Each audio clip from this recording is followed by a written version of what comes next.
أعتقد دي أضعف عربية هنجيب سيرتها هنا في القناة، بقوة 8 حصان، سعر $7000. فالمبيعات كانت مفاجأة للكل من الموديل ده، وهي مش متصنفة أساسا إنها عربية ولكنها عجلة رباعية مغلقة، حاجة ميني كار كده. مشروع يعتبر ناجح جدا، ظهر وانتشر بشكل كبير في أوروبا. فتعال نشوف كل حاجة ليها علاقة بالسيتروين إيمي. وحاجة غريبة جدا الصراحة إن الموديل ده ملفت جدا، بالرغم من إن حجمه صغير جدا ومفهوش أي حركات في التصميم أو حتى في اللون. إيمي كانت مشروع شركة تصميم هي اللي عملت كل تفاصيله وعرضته للبيع بشكل كامل للي عايز يشتري الفكرة وينفذها هو. واللي اشترى منهم وكسب كمان كانت شركة سيتروين الفرنسية في سنة 2019، وطلعوا بالكونسبت اللي نفذوه في معرض وكان اسمها إيمي 1، نسخة لونها برتقاني شبه الحشرة شوية الصراحة، ولكنهم عملوا دعاية كبيرة ليها، إعلانات وفيديوهات، وكل معرض سيتروين كانت بتحضر فيه كانت بتعرض النسخة دي وبتعلن عن قدوم الإنتاج ليها للشارع. الفكرة بسيطة زي كل حاجة فيها، وسيلة مواصلات عملية جدا وعصرية في نفس الوقت.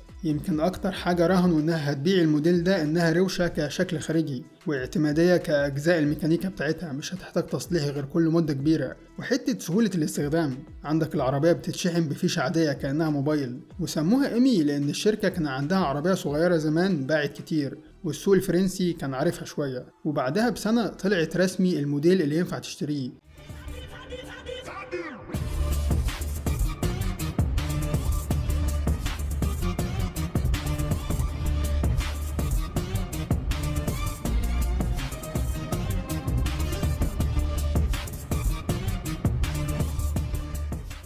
هنا تطور جميل جدا حصل، وكل اليوتيوبرز اللي انا متابعهم صوروها، حتى لو كان في شوية سخرية في كلامهم، الا ان انتشار الكلام عليها كان مهم جدا في البداية. وانت ممكن تستغرب ليه في فئة من العملاء عايزين حاجة زي دي، مين الجمهور المستهدف ليها اصلا. بس برضو انت اكيد عارف ان مش معنى ان في نوع مش منتشر ومش موجود في الشارع عندك او في بلدك معنى كده ان ملهاش جمهور. السوق بتاع العربيات كبير جدا وفي عميل لكل حاجة حرفيا، ونسخ الميني الكهرباء دي منتشرة جدا في اوروبا وفي اسيا كمان. المهم ان السيتروين دي حجمها صغير جدا فعلا، طفلة في الشارع بالمقارنة بأي عربية تانية جنبها. وعلشان يقللوا مصاريف الانتاج والسعر النهائي للعميل بيكون نصها الاولاني زي النص التاني بالملي، نسخة سيمترية سواء من ورا لقدام او من اليمين للشمال. ودي حاجة ضحك جدا، فكرة ان المقدمة هي شكل ظهر العربية. من قدام بس الإضاءة الدائرية بتكون بلون أبيض، ولكن من ورا الفوانيس بيكون لونها أحمر عشان الفرامل، وحتى الباب بيكون نفس المقاسات يمين وشمال. وده اللي أجبرهم ان باب السواق يفتح بالعكس لبره، حاجة سوسايد دور من بتوع رولز رويس كده. فالتقليل شوية في ملامح التصميم وفي نفس الوقت فيها روح مودرن كده، خلتها تبقى كول كفاية ان اي شاب عادي ممكن يسوقها في الشارع فعلا.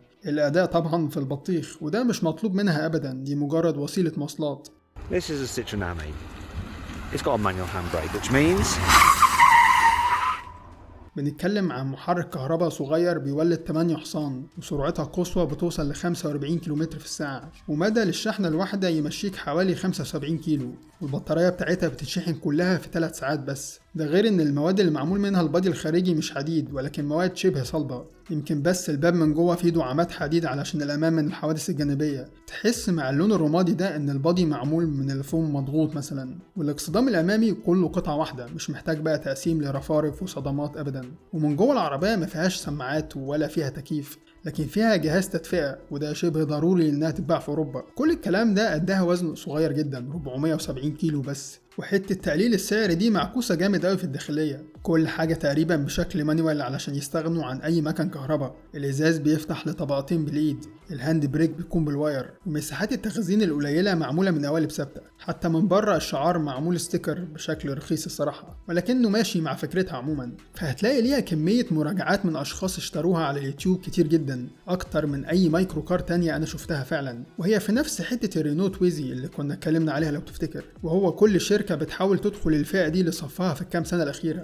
شفنا مثلا أجدادهم الجيلي باندا ميني، وده خلى الشركات اللي تحت مجموعة واحدة تنزل بشعارهم على الموديل ده بس في أسواق معينة، زي ما أوبل عملت مثلا ونزلت بنسخة اسمها روكيت إلكتريك متاحة في ألمانيا، بس هي نفس العربية ولكن شعار مختلف. نفس الكلام برضو فيات عملته بموديل اسمه توبولينو، ولكنه بيكون اغلى شويه ب 10000 دولار لان هم عملوا تعديلات شويه في التصميم. انا فاكر كان في بوست لواحد في دوله من الخليج بيبيع عربيه صغيره من كيا بيكانتو اعتقد، وكل التعليقات كانت سخريه على حجم البيكانتو، كانوا بيقولوا ان ازاي عربيه في السن ده تنزل الشارع وكلام من النوع ده، ما بالك بقى لو نفس الناس دي شافت موديل الستروين ايمي دي على الحقيقه. مبيعات الموديل في سنتين بس كانت 30,000 نسخه من ناحيه شركه ستروين نفسها. في لقطه قويه جدا مع الموديل ده ان كل الانتاج كان خارج من المغرب من مصنع ستروين هناك، في مجموعات كانت بتتباع لشركات كوسيله مواصلات صديقه للبيئه جوه المباني الضخمه بتاعتها. وفي الأماكن السياحية زي اليونان ممكن تلاقي نسخة ولا 2 راحوا للبوليس كشكل جمالي للمنطقة اللي هتقف فيها.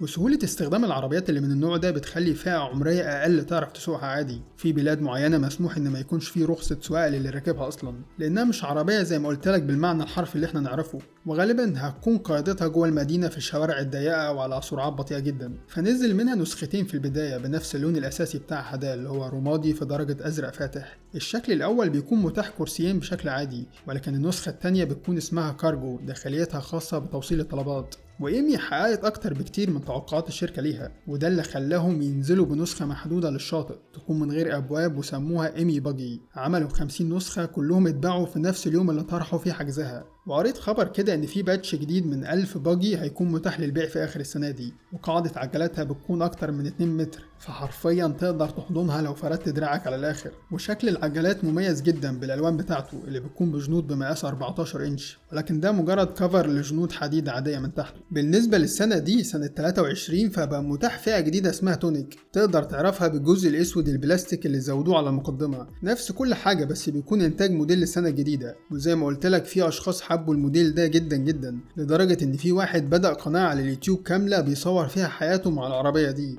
وفي وصف مذيع توب جير قالوا بيلخص انتشار شكل الموديل ده عموما بانها لعبة للكبار. لكن لو اتكلمنا بقى في حتة الامان دي، ودي حاجة مهمة جدا ومعاييرها بقت شديدة جدا في اوروبا تحديدا، فعلشان الموديل ده يتجنب اي طلبات خاصة بالامان صنفوها انها مش عربية اصلا، والا كان اجباري انها تنزل بايرباج على الاقل. الا ان عادي في اشخاص عدلوا الموديل ده لاقصى حاجة ممكنة كسرعة وكشكل. في واحد عمل رقم قياسي لملاك الايمي بانه كسر سرعة 100 كيلو في الساعة، وفي واحد تاني عدل الشكل الخارجي ببادي معمول مخصوص ليه هو، وفي ناس حولت النسخة العادية للنسخة المحدودة اللي هي الباجي. ونتيجة الكلام ده لو كتبت ايمي كراش هيطلع لك عدد كبير جدا من الفيديوهات كلها فيها ايمي بتتقلب وبتتكسر. اشهرهم مثلا الفيديو اللي اتصور في موناكو، السواق بشكل واضح انه لف على المنزل بسرعة عالية جدا فاتقلبت منه في النهاية. انا بقدر جدا النسخ اللي زي دي وبحب الحجم الصغير الملموم ده في العربيات، بحسه انه مش اختيار كويس طبعا من ناحية الامان، ولكن بحب مثلا جدا موديل السوزوكي جيمني، وكل ما بشوفه في الطريق بفرح الصراحة، مع ان الموديلات دي ما فيهاش لا قوة ولا سرعة ولا اي حاجة من اللي احنا بنحبها، بس فيها حاجة مختلفة جميلة. وبس كده، قولي رأيك في الفئة دي من العربيات، وتحديدا الموديل اللي احنا اتكلمنا عليه في الفيديو ده الستروين ايمي.